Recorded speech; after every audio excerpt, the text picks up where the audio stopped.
All right, welcome back to the channel. It's your boy Fanon, and in this video, we are going to talk about Terence Crawford's fight with David Avenation and BLK Prime, having rumors out there about them not taking care of business. Surprise, surprise. Let's talk about that in this video.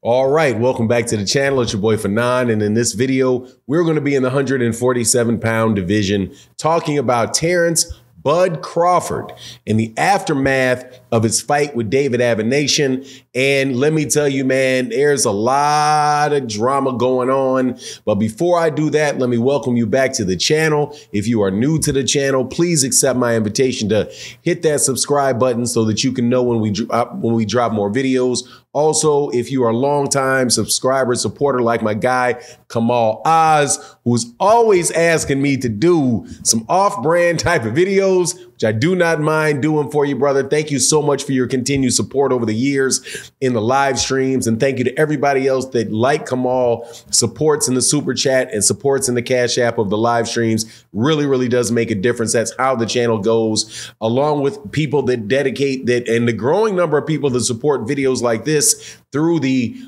super thanks, which is a new feature on YouTube. It allows you to support content creators and continue the work that they're doing. It's a little $ and a heart in the lower right-hand side of the corner of the video. Thank you guys so much if you decide to do that for me or any other content creator that whose work you appreciate. But let's get into this. First things first, man. Errol Spence Jr. had said in a conversation with Errol Spence, Terence Crawford on Twitter, and talking about, some offers that had been made by some hedge funds for Terence Crawford, that all money ain't good money, right?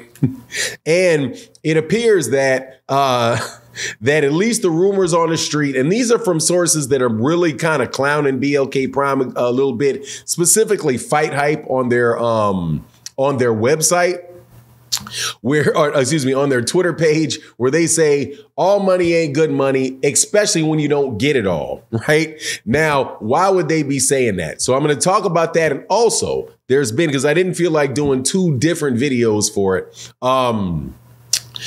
Terence Crawford also may actually have a win taken off of his record because of what happened in the actual fight that took place on BLK Prime on Saturday night. So let's talk about the two things together.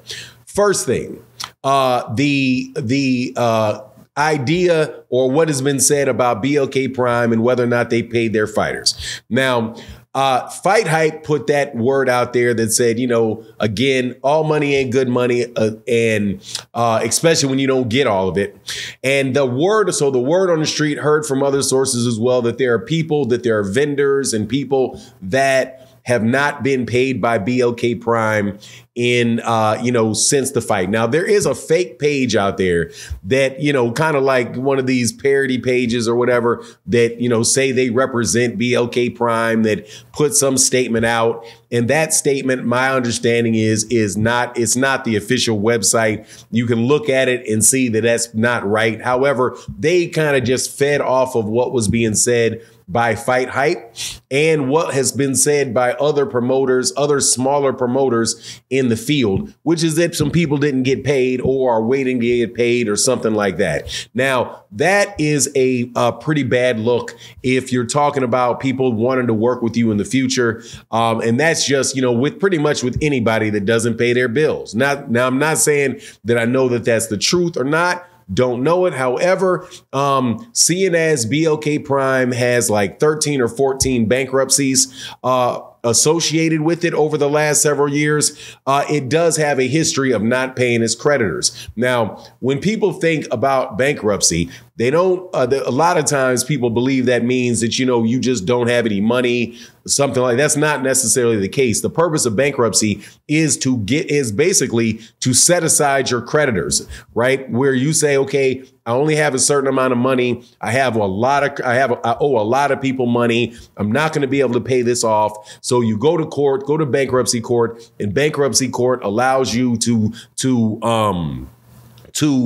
they'll take some of your assets, whatever assets you have, and they will divide that up. And this is a very basic explanation because I'm not a bankruptcy attorney, but then they will divvy those resources out to the creditors depending on the priority of the creditor, like how long it's been, whether it's the government or not, right? And there's some things that you can't get out of paying because of bankruptcy, right? Like your taxes. I don't think you can get out of that, but that's bankruptcy. So it basically boils down to you not paying your creditors and getting and who your creditors, the people that you owe money, a lot of them may wind up getting stiffed out of what they owe you. So they have a history of not paying their bills, which you can see through the bankruptcy filings that they have. Now, the other aspect of this thing being kind of wild is that Terence Crawford, because of the gloves busting, which I got to tell you, man, I saw who designed those gloves, and the gloves were actually designed by Steve So-Cold